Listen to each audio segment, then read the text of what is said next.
Before we get started, and I realized we ran a couple minutes late. Don't worry, we're going to give them back to you. We wanted to make sure everyone got in here okay. Before we get started, I do have to mention DragonCon's charity this year is Cure Childhood Cancer. Yes, round of applause. And to top it, as you may or may not know, for every $1 you give, DragonCon matches $1. So if you give one, they give one. So please give so we can help cure childhood cancer. And this year, what's brand new, DragonCon has raised their match limit from $100,000 to $125,000. So let's do what we can to give cure childhood cancer $250,000. Let's do it. Again, one more thing before we get started. All of these chairs, these microphones, none of this stuff sets up itself. This is all thanks to volunteers. So let's give the volunteers a round of applause.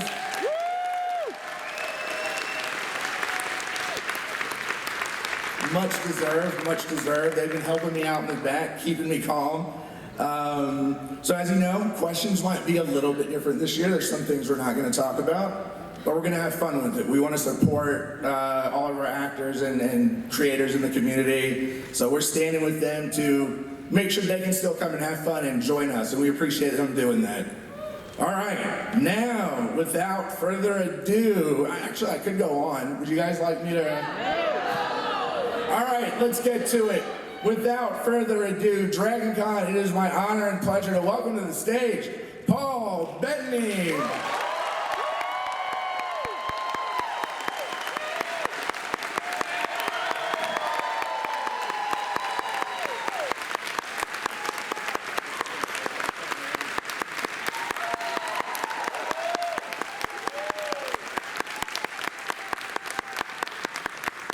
Thank you so much. Hi, chaps. I want to pour some water, but as we get started, how was your flight? How are things? How's your day? You know, my day's been great. I got in last night. I live in New York. It's an hour and 40 minutes. It was very simple. There was a very cold, very full gin and tonic for me. It was fantastic.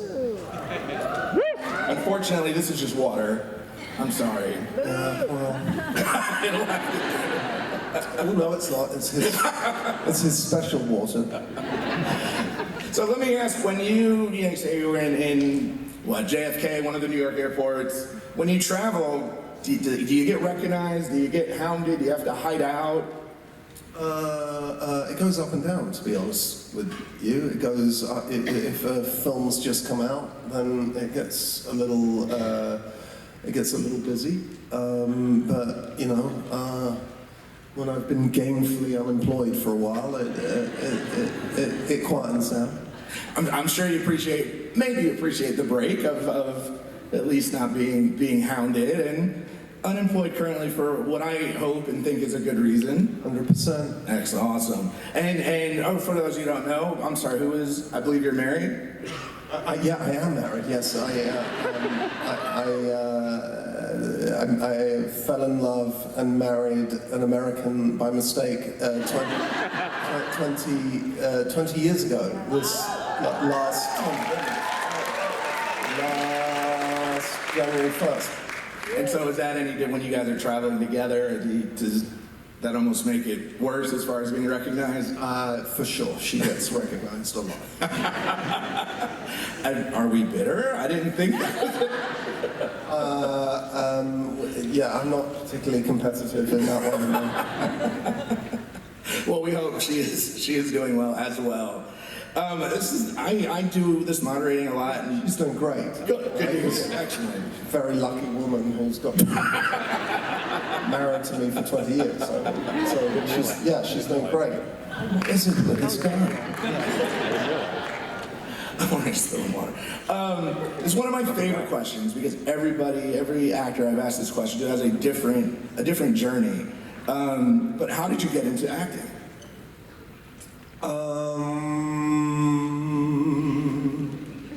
Oh yeah, I remember. Oh, come on, it was a long time ago. I wanted to be a guitar player, but it wasn't good enough. And so I became an actor. That's really the story. And then some guy offered my dad a second-hand car if I would be in an amateur production of a show that he was doing, Midsummer Night's Dream. Yeah. And I said, yeah, all right. You sure he's going to give you the car? And he said, yeah, he's going to give me the car. So I did it, and I was like, oh, maybe I could do that. So your first gig, you got a car? No, my dad got a car. That's still a good start. A good start. I want to hear more about that, but we're going to jump to. We're taking Terrible car. We have the Discord app here where the audience can ask questions. Yeah. And this is from Lurleen. Lurleen, are you out there with us? Oh, right up front. Hello, Lurleen. Round of applause for Lurleen. Great question. What's a hobby that brings you joy when it sounds like you have some downtime. I don't want to assume. But when you do, when you're relaxing, what's a hobby that you enjoy? I like to play the guitar. I thought I was musical till my second child, who is now he's a classical composition major and he's just a brilliant guitarist. And I thought I was musical till he came along, and he's ruined my life. You did mention the competitive thing. So yeah, so I still, try to play the guitar and embarrass myself in front of my children. And what else? I like to tinker. I like to tinker. I have a 1968 Series 2 Land Rover, and I like to tinker around on it as if I know what I'm doing, but I really don't know what I'm doing. Beyond changing the oil, really, and the coolant, I really don't know what I'm doing. But I love to lift up the hood of the car and that's lean a part. into You got it. that part right. Right. Yeah. And I like to lean into it. And when Jennifer goes, "What are you doing?" I'm working on the car. And so that's what I like. But I really don't know the first thing about it. After 20 years, does she believe you, or does she at least pretend to believe you? Does she play along? Well, my car's called Martha, and if I was going to be spending any time with another woman, I think she's okay with it being Martha. Being Martha. All right. We're going to go back to the Discord. This is an interesting one. Every panel, we talk about food. It's just what we do here. Yes. So, Noklahoma, are you out here with us? Yes, out there in the back. Hello. Round of applause for Noklahoma. In your travels, through your life, around the world, what is your favorite meal? Oh my God, that's a really hard question. Give us a few. Yeah. Okay, a couple well, favorites. I just came back from Italy, and I spent 2 weeks eating some of the greatest, food. But it's sort of not what you would think. It's very Mediterranean, very fish and salad, and it was just beautiful. But honestly and truly, my love is. Oh God, is that even true? One of my loves is Indian food. Yeah. Yes. And I felt like I was being unfaithful when I didn't say, I just like a cheese sandwich.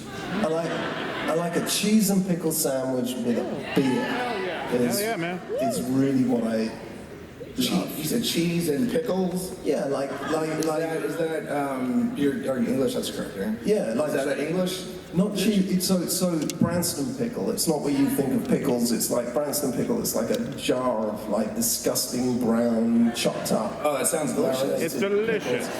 And I like that on a cheddar cheese sandwich. I hope you're enjoying this interview. I've got even more interesting things to say about my dietary needs. So, Paul, I cannot make this up. You can look at my phone. Lily at 4:00 p.m., 15 minutes ago. Lily, are you out there? And she may be watching from home. Oh, there she is. Hey, Lily.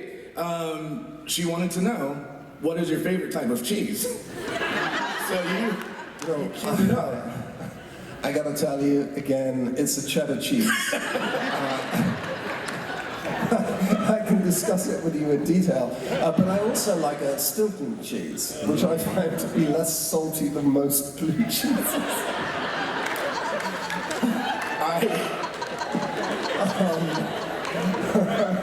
Welcome to DragonCon, that's good. We do hope you come back, and we can chat more about cheese. Cheese is a very important thing.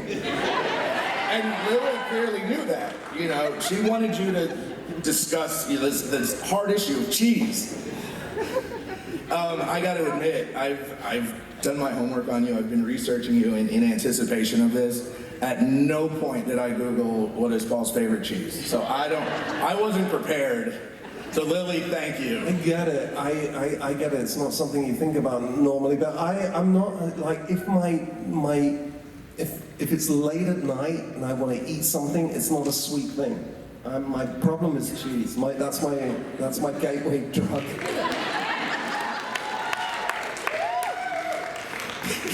Big cheese fans here today, so you're here with your people, Paul. They get it. Thanks, cheese guys. All right, Max. Let's see here. Is it Max? Max. Yes, Max. Is she in the room? There is Max. Yes. Round of applause for Max. Hey, Max. What's your favorite condiment? No, I'm kidding. This is another great question. These are all fun, but she wants to know, what advice would you give your teenage self? So we're going to take a hard left from cheese. We're going to go. Whoa.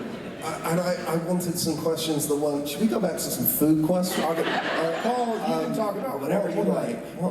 Don't eat that much cheese. It's one of the pieces of advice I would give. I would also say that 90% of the things that I have worried about in my life didn't end up happening. So just chill the fuck out.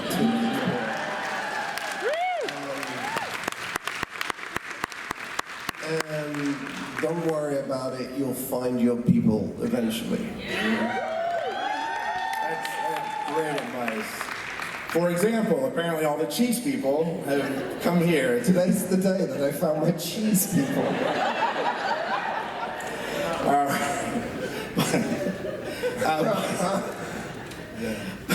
I've been stressing this for 2 weeks, and it immediately went to cheese. I just never thought. I get it.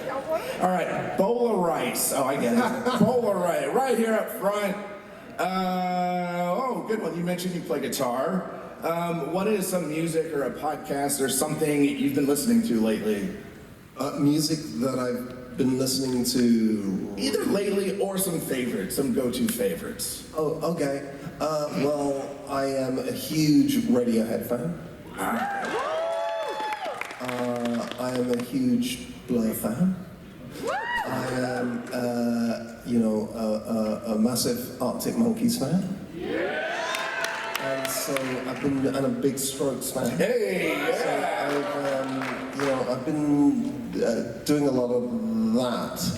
Just recently, I've been having a big 90s and early 2000s, revisit musically. I promise you I'm not just chatting with my friends as you're... So chatty. Anyway, yeah. Oh my God, Paul won't stop talking about cheese. I'll be like, get off your phone. Get off your phone, we're having dinner. Come on. All right. Oh, here's an easy one for you. Do you have any pets? Oh, that is from Moo Kalastic, you guys are killing me. Moo Kalastic in the room? Right. It's mutualistic. I'm sorry, so sorry. Mutualistic. They want to know, any pets? Dogs, Yeah, I cats? do. What do you got? What do you got, Paul? Let us know. I have a Russian blue cat called Eva. And I have the dumbest dog in the world. And her name is Wallace. She's a golden retriever. And she's 3 years old and terrified of other dogs. She was a pandemic. We lost a dog. We didn't lose it, it died. But we didn't just lose it and go, oh, we lost a dog, let's get another. our dog died, and we thought, oh, we're never going to have another dog, and because it's too sad. And then the problem is once you've lived with the love of a dog, it's really hard not to get another one. So we got this dog, and we got her as a puppy during pandemic, and we have a house up in Vermont, and there is nobody. Oh, hi, fellow Vermonter. And a lot of cheese. Great Grafton cheese. Oh my God, you could rub me in that, and yes, I'd be happy as Larry. Anyway, so we got this dog up in Vermont, and this poor dog, got to like a year old and hadn't seen any other human beings or any other animals. He just was there, and then we took this dog back to Brooklyn, and she was like, "What the fuck? Are you fucking kidding me? They're everywhere. They're literally everywhere," and she's terrified of everyone. Yeah, bless her little heart. All right, we have a question from Sid the Kid. Sid the Kid, are you here? The Kid, all the way in the back. Way in the back, all right. Hey, Sid the Kid. All right, so this is a great question. How do you prepare for a role? His question is, how do you hype yourself up? How do you get into character? I'll add, like, do you get nervous or do you get jittery? So what's that pre-production Well, it changes every time, to be honest with you. Some characters are closer to you and feel easier, and some are further away and demand more work, imaginative work and research and all of that stuff. Do I get jittery? I got jittery recently. I was on stage again for the first time in 25 years, and I was really scared backstage on the first night, and then I was looking at this blinking light that goes solid, and then you have to press it, and then it's going to turn, it's going to turn green, and then you have to walk on. So it's blinking and telling me to press it to say that I'm there, and I was thinking, what if I don't press it? I just won't have to go on. And then I was so scared, and I thought, God, what is any of this fear doing for me? I took a big breath and left, and I was fine. And no, I don't get jittery on film sets anymore, just because I just don't think you can continue being nervous of something for 30 years or however long I've been doing this, you know what I mean? So no, but I feel like there are so many little things, there are so few things that I can control. The one thing I do control is preparation. So I think I am pretty diligent regarding prep. Awesome, thank you. Are you comfortable talking about that? That was a role as Warhol, correct? That was the role as Warhol, which was on stage, which is why I can talk about it. I played Andy Warhol with the brilliant Jeremy Pope playing Basquiat.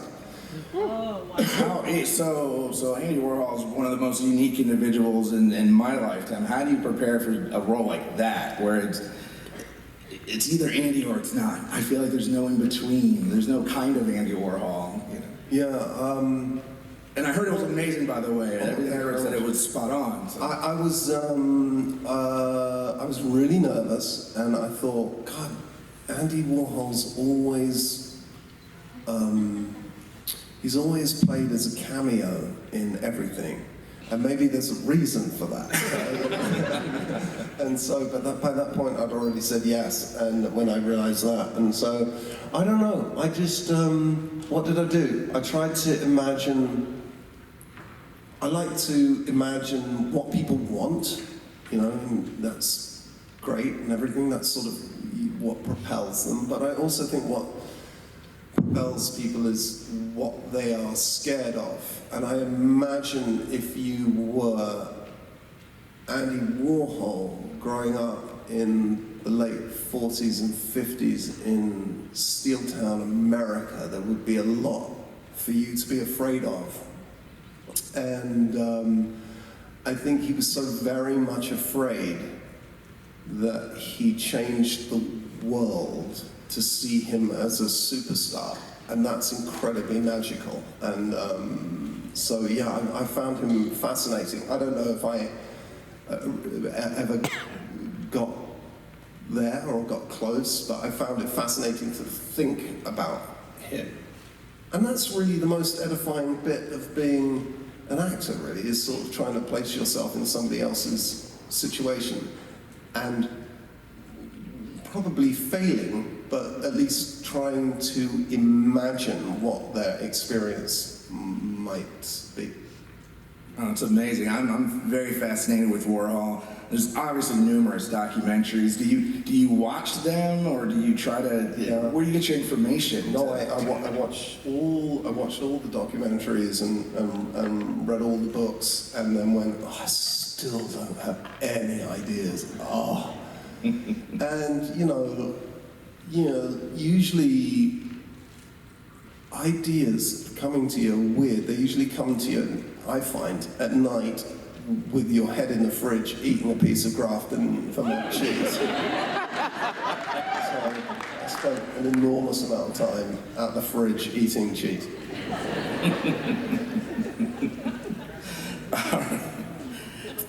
Hard left.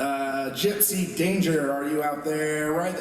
All these people up front, we're getting lucky. Gypsy Danger. I think jumped. Here we go. Do you have a phobia? Yeah, I do. I do have a phobia, which is cockroaches.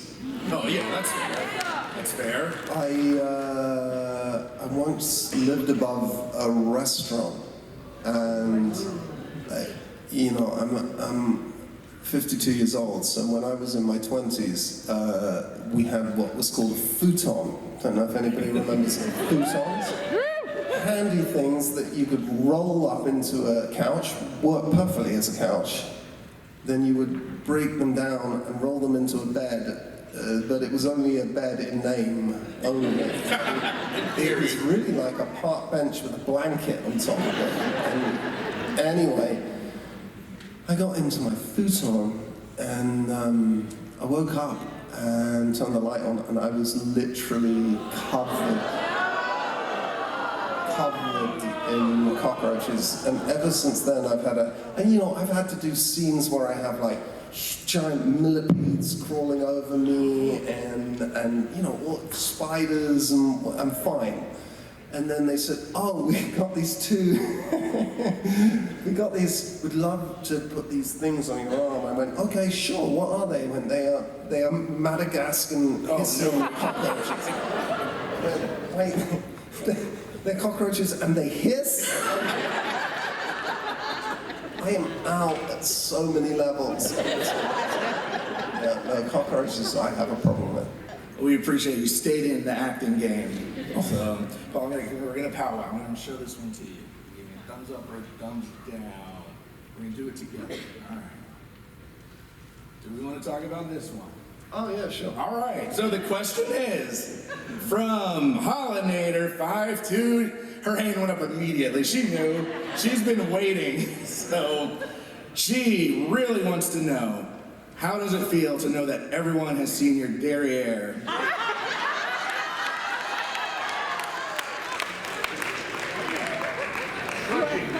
Feels pretty good. I mean, it was my 25-year-old derriere, so, I just like to leave people with that image and not the sad, flagging state of affairs that's happening now. So yeah, no, how does it feel? It felt it's a funny story, actually. I don't know, can I tell? It's a funny story. I was shooting the movie that you're talking about, that we're not going to talk about, and I guess I'm naked in the scene and I'm walking down the street, and there's a knock at my door of my trailer, and I say, who is it? And they say, it's costume.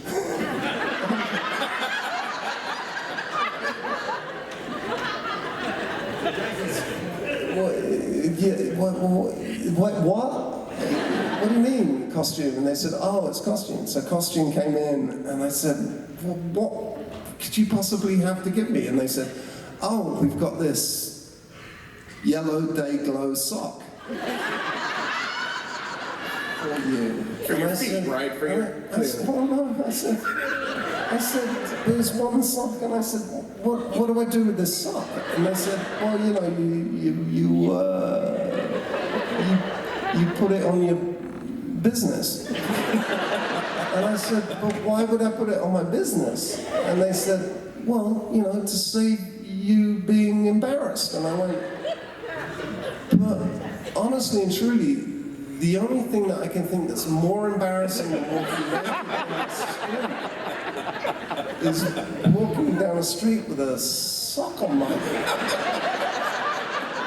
business.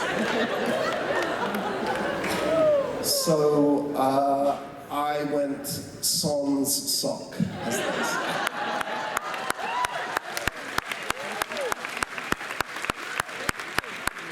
I'm not an actor. I think that's what they call method. Is that correct? Method acting. I just didn't want to put a sock on the wall. It looks absent-minded. What are you doing? That's not where a sock goes. I could do.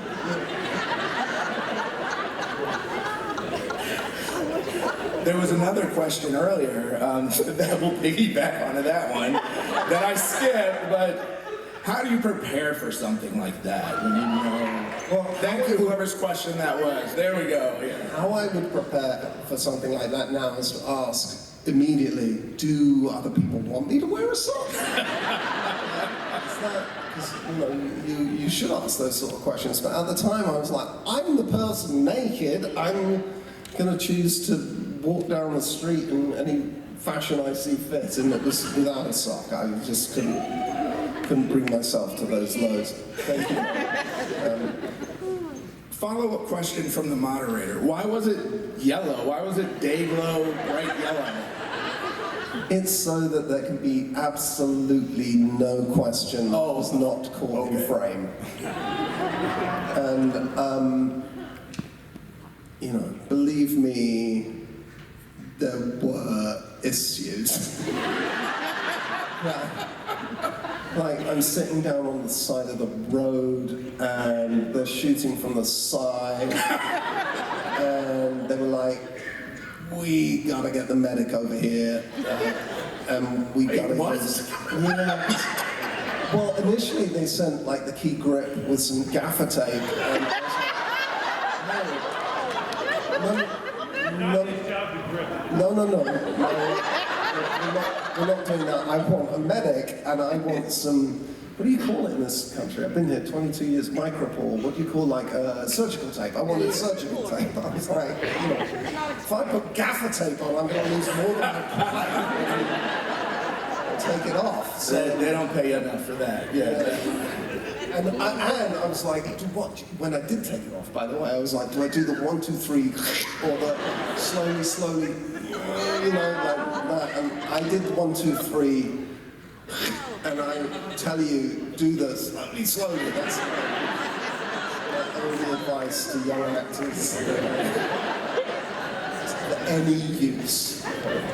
All right. I'm going to move us past this. A lot of time talking about my junk. I really hope we didn't scare you away from coming back. Between that and cheese. Oh, well, speaking of cheese, all right. Natty87, are you out there? Right here up front. Just wants to know, do you cook? Do you like cooking? And if so, what do you cook? Yeah, we do. We do. Like Jennifer and I love to cook, and we have a big like Christmas. Well, it's just post Christmas. We have a bunch of people come up to our place in Vermont. Thank you. That was more than last time, though. and people stay for like, I don't know, like 5-6 days, and we sled and we do like midnight drunk sledding, and we. eat cheese, and we cook. And Jennifer's turned into a really, really accomplished cook in my opinion, and I am the spaghetti bolognese man. That's my sort of go-to dish, but it's a great spaghetti bolognese. You're only going to do one thing. Yeah, you just get it right. Well, awesome. Well, next time, apparently, when we're all in Vermont, because it seems to be. Where in Vermont are you all from? I'm from Fairfax, like up north of Burlington. They're from New Hampshire. Okay. Oh, boo, New Hampshire, come on. Close enough. Come on, we're all friends. It's one of those states. It's close enough. All right, we're going to go back a little bit to acting. I know you've done stage, you've done voiceover, you've done film. What's kind of the difference? Is there a difference when you're performing or preparing, or is it all the same to you? Well, that's interesting. Well, with voiceover, it's all about just being in the room. And well, for me, I haven't done much except for Jarvis. And it's really about being in the room and solving problems, story problems for directors and producers and writers, and that is fabulous. And so they're throwing stuff out there, and it's really fun. Difference between film and theatre is,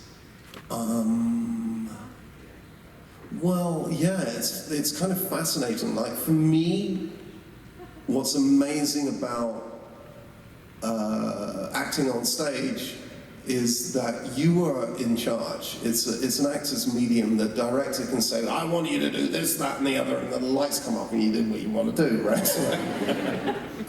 Whereas film, you're never in charge of the story like that. You think you are, but it's really a director's medium.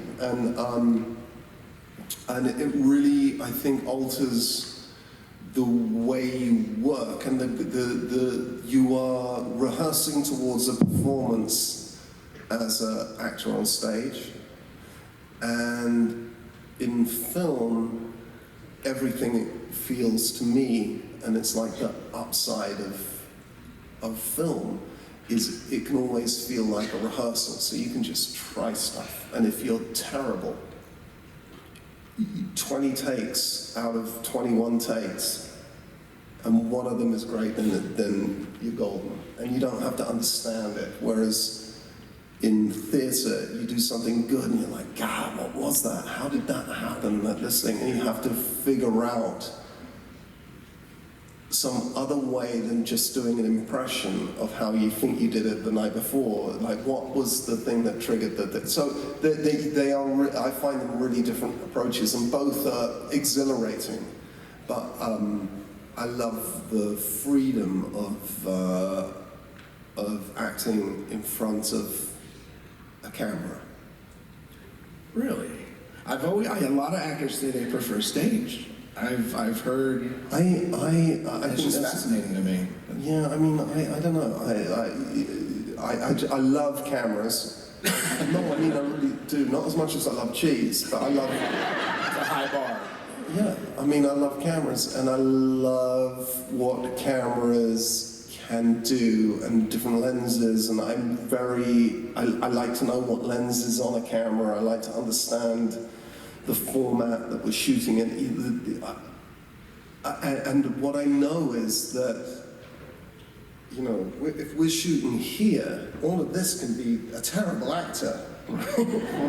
Or a sock. Or a sock. But I find a real freedom in the fact that, and I didn't know this until I tried to direct a movie, was that it's all going to happen after the event. You might think you're in control of a trajectory of a performance, but the moment I have you in my cutting room, I'm going to move you all over the place. And so your chronology that you had in your head that seemed so important is gone. I love the freedom of that, and I think that having been tried to direct a movie once made me a much more director generous actor. Oh, it's fascinating. You mentioned directing. I don't want to talk about what it was, but how did you get into directing? Obviously, you love the art of the camera, but what made you want to, give your hand at directing? And how was preparing for that? Did you go into it as an actor? It was terrifying. that was properly terrifying because anyway, I how did I get into that? I got into that because a story came to me in my head about some people I'd seen, and I started writing a story, and then I went, oh, I should direct this, and so I did, and it was really, really hard, and I don't think of myself as a director. I don't think you get to call yourself a director if you've directed one movie. I think if you go back, which I've never been foolish enough to do. Well, that was my next question. Do you want to do it again? Yeah, it's the best and worst job in the world. It's all on you, and you're looking at the actors thinking, you think it's all on you. And you're like, no, it ain't. So, it's made me really generous towards directors since I've done that. It's a wonderful and really hard job, and you just spend 90% of the day is people coming up to you and saying, what color do you want the red shoes to be? And you go, huh? And they go, what colour do you want the red shoes to be? So it's a version of that question, and then 10% of the questions are just unanswerable and terrible and keep you up at night. And it's amazing. And I just didn't sleep. It was exhausting. Well, if it's something you do wish to do again, I hope you do it and you get the opportunity. I'm going to combine a question here with Mandy Moose. Is Mandy Moose here in the room? Do I not see her? Way in the back. Thank you, audience. Appreciate you. Mandy Moose, back here. Her question is, do you have a favorite musical? My addition to that is, if you wish to sing a bit of it, don't let us stop you. And additionally, we're gonna tag team. Also, we're talking about musicals. Do you have a favorite Shakespeare show? So let's just knock them all out at once. Favorite Shakespeare production, favorite musical. Oh my gosh. My favorite musical is The Sound of Music. I think when it is just so... And Cabaret. But Cabaret is more obvious in how avant-garde it is. But some of the shots in The Sound of Music are so extraordinarily modern. Knowing the equipment that they had at their, I don't know how they achieved that. I feel that way sometimes, like with Paths of Glory, the Kubrick movie, and you watch it and you literally, I can't understand how they achieved some of the shots they had, knowing what equipment they had at the time. It's unbelievable. Favorite Hamlet play, Shakespeare play is Hamlet. Yeah. It's unbelievable. Obviously, it's a great play. I think it sort of gets lost in context how extraordinary it is. People talk about psychological man happening in literature with Schnitzler, and this was hundreds of years before, and you have a real character with psychological depth. Oh my God, we've gone from cheese to this, but yes. That is the joy.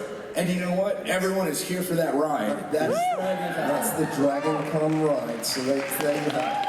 Cheese to Hamlet. I read this and I honestly forgot. Have you performed in Hamlet? Oh no, I'm past that. I think Hamlet's sort of 30 years old or something, right? I think he's... You're now King Lear. I'm past that. Thank God. But I would love to have. All right, here's from Right Fast. Are you out there? You'll enjoy this one, Paul. Right Fast, in the back. You like guitar? Who's your favorite guitar player? My favorite, that is such a difficult. Or a few of them. Yeah, I mean, you don't have to name number one. What are some of your favorite guitarists that when you're picking it up, who are you listening to? I think, pound for pound, in the end, my favorite guitarist in the world is Johnny Marr of the Smiths. Smiths, yeah. I think there are lots to be said for many other guitarists, but I can't think of another guitarist that sounds like him. And I think he came up with new ways to play that machine. And I just don't know. Does anybody know anybody else that sounds like Johnny Marr as a guitarist? I don't. So I'm going to say Johnny Marr. Nice, nice. This is funny because I was wondering this as well. Emerson013, you mentioned your dog's name is Gromit? No. Wallace. Wallace, but not spelled like that. Wallace, like as in, I don't know, Simpson? I guess Wallace Simpson. Because I was wondering, because their question was, with all this cheese talk, does it make you feel like Wallace from Wallace and Gromit? And I was wondering, are you familiar with that? I'm British. I figured and so I was like, is the dog name from Wallace and Gromit? I'm afraid not, but she really does love cheese. Paul, we're going to keep the food conversation going, because I got one right here from Skyferg. Again, Hamlet. Where's Skyferg? I'm sorry. In the back right corner, yes. This is a tough one. I do feel like, I mean, we talked about your behind. I feel like this one might split the room. And if you're uncomfortable, just let me know and Let's move go. on. Let's do it. But does pineapple belong on pizza?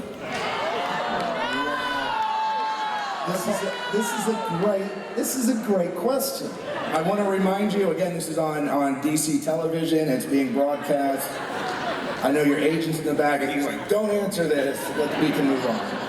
I'm going to tell you that whilst being, in general, a pizza purist, I have a fondness for Hawaiian pizza. That's what I'm talking about.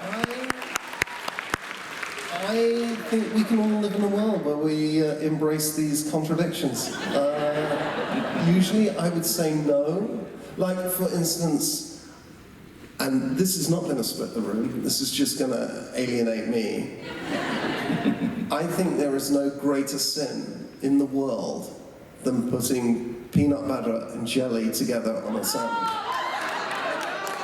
What on earth are you Americans doing? What are you doing? Do you eat ham and ice cream? What is wrong with you? It's just wrong. It's so whilst I've played pretty cavalier with the whole pineapple on pizza question, I just want you to know I take these things seriously.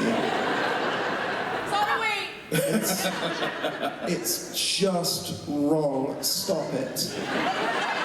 I'm a naturalized American now, and it is my mission to stop you all doing this heinous. Just stop it. It's not grown up. It's not clever. It's not my time you're wasting. It's yours. Stop it. Paul, all of these lovely people want to see you do more work in this country and act and be a part of it. But I don't know, respectfully, you're hurting your cause. While we're here, while you have the floor. You get so many things right. That hamburger is an extraordinary invention. But putting jelly on top of peanut butter is like a stoned student came up with that idea. Like, dude, there's nothing else in the fridge. Let's put this and this together and put it on this. Like, no, you don't have to do that. Make two separate sandwiches. What's wrong with you? While you have a microphone, would you like to tell us your thoughts on apple pie as well? Oh, I love an apple pie. Okay, all right. We got you back around. We got you around. Oh, I love an apple pie, yeah. Partial redemption. And I like some ice cream with that apple pie. They do say to add a slice of cheese to the apple pie. It's not as good as having custard in an apple pie. All right, I'm going to try to save you again. Thanks, thank you. I know you said you just got in last night, today, to the convention. Yes, I did. Have you had a chance to see anything, or what you've seen so far? Have you seen anything really cool, really awesome in the costumes, or any randomness you may have seen at the convention that caught your attention?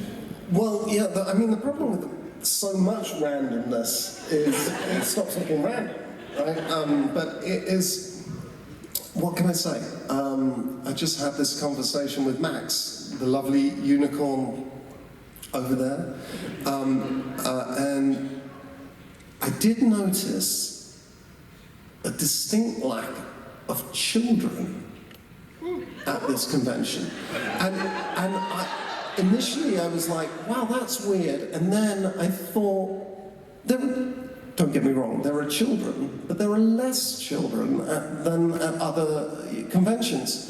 And I was like, wow, I get it. These people are taking their con super seriously.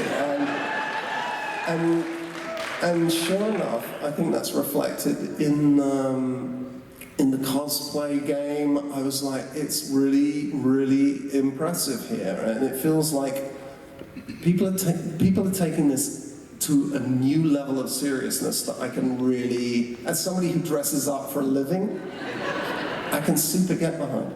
I thank you, appreciate it. DragonCon all the way. That's all I'm saying. So, you came in last night. I will say, I'm a long-time attendee of the convention. Late at night, definitely way more adult, very adult stuff, like socks and everything, but you know. Whoa, I'm glad. I must have fallen asleep in the car. But during the day, there's also a lot of programming for children as well. Oh, right. And there was a very amazing parade today that all the city comes out to, all the kids come out to. Oh, that's great. So they do it for both. Everybody, it runs, that's why this con runs so long, because you have children's stuff, adult stuff. Right. But yeah, there's a lot. I lost my place. Did you get a chance to see any costumes? Like, you did see a few, right? Some costumes you mentioned? I did see what? Some costumes? Oh, yeah. Did you see any favorites, anything you liked? Well, you know, I don't want to seem, self-serving and self-interested, but I am, so that's the way it's going to sound. But there were some amazing wonder and visions that walked in. It's honestly a very popular costume. God, I wish I had some of that merchandising. And that's why we're having these conversations. Exactly. All right, I gotta ask, Bad Wolf Blue Box 10, are you out here? Whoa. I know, they're out there somewhere. All right, cool, good, thank you for the question regardless. Here's an odd one, we're gonna get into it. Have you ever dressed as the Goblin King for Halloween?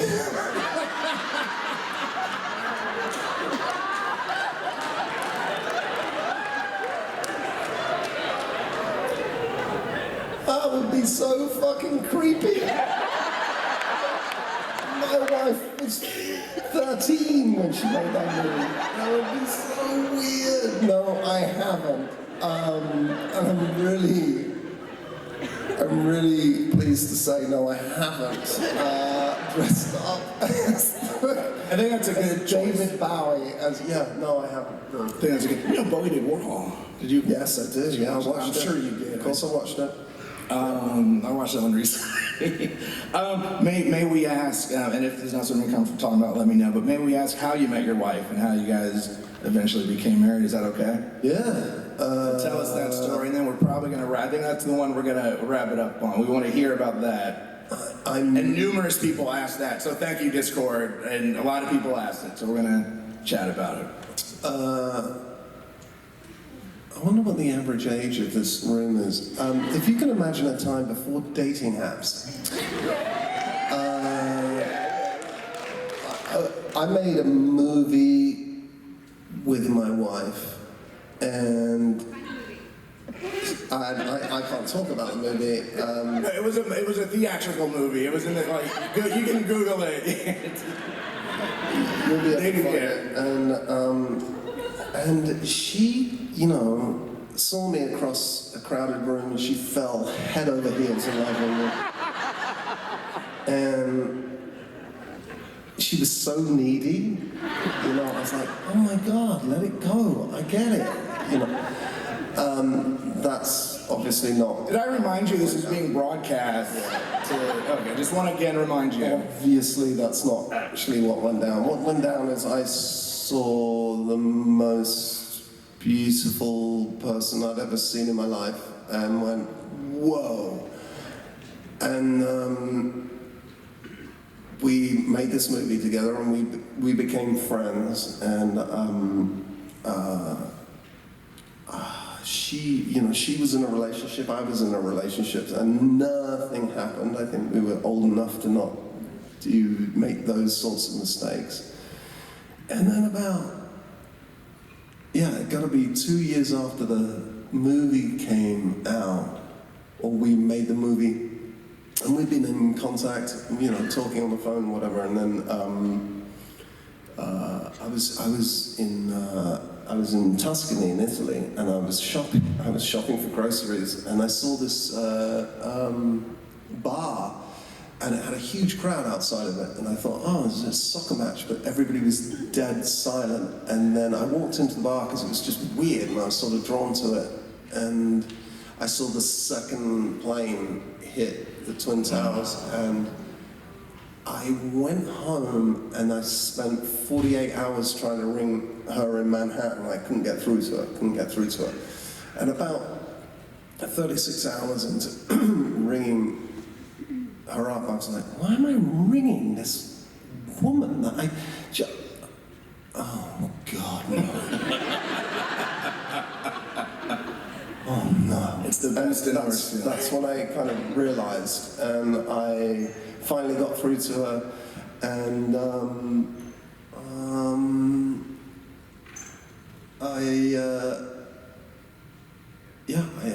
asked her to marry me, No, that's true, right? I heard a laugh because it's hilarious. No, it's hilarious. No, I moved over to America, and like a Russian mail order bride. And then what happened? Then what happened was, I really quickly I said, should we just get married? And she said, sure. And I went, okay. And then I rung up her dad. And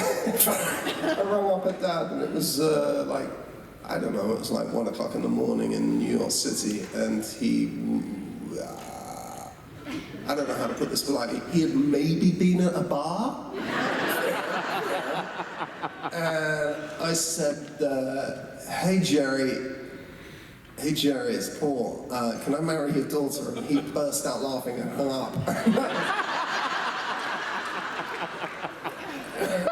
And then we got married in Scotland, which it turns out is like the Las Vegas of the north of England. Like they'll just marry anybody. Right? We looked at places. I looked at Ireland. They're like, no, you have to be in the country for 2 months before you get to England. Same thing. And then Scotland were like, yeah, we'll marry anybody. Just get on a plane, come over, we'll marry you. So that's what we did.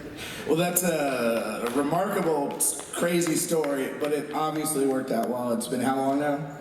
Oh, we're getting divorced.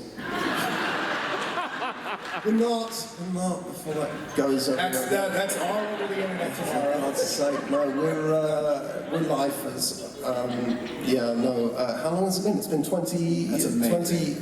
20. The lucky woman. When I think how lucky that woman is. Do you know what I mean? Like, sometimes we'll be walking down the street together, arm in arm, holding hands, and I'll see people looking at us, and I just know what they're thinking. They're thinking, how did she snare him? How? Respectfully, this is a woman who is in some early movies that everybody loves and people still watch and admire, and so many people all right. have boyhood crushes on her. Yeah. And then there's also Paul. Paul, no, just let me live in this fantasy. I know the truth, Henry. You just don't have to rub it in like you said it wasn't going to be like this. We waited till the final minute to be like, all right, look, we're gonna get real. Does she eat peanut butter and jelly sandwiches? What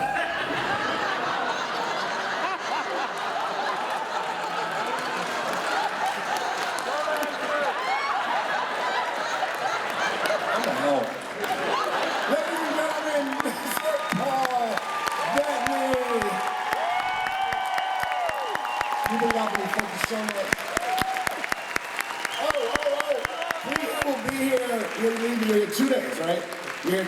You're leaving tomorrow. I'm leaving tomorrow night. So listen, you guys have 2 days. Go get photos, autographs. He will be here. Go see him. Get him quick because he has to get home. So, and I believe, please don't quote me. Check the app. I think he's in a separate room for a special Paul Bettany signing. So please go see him. Go say hello.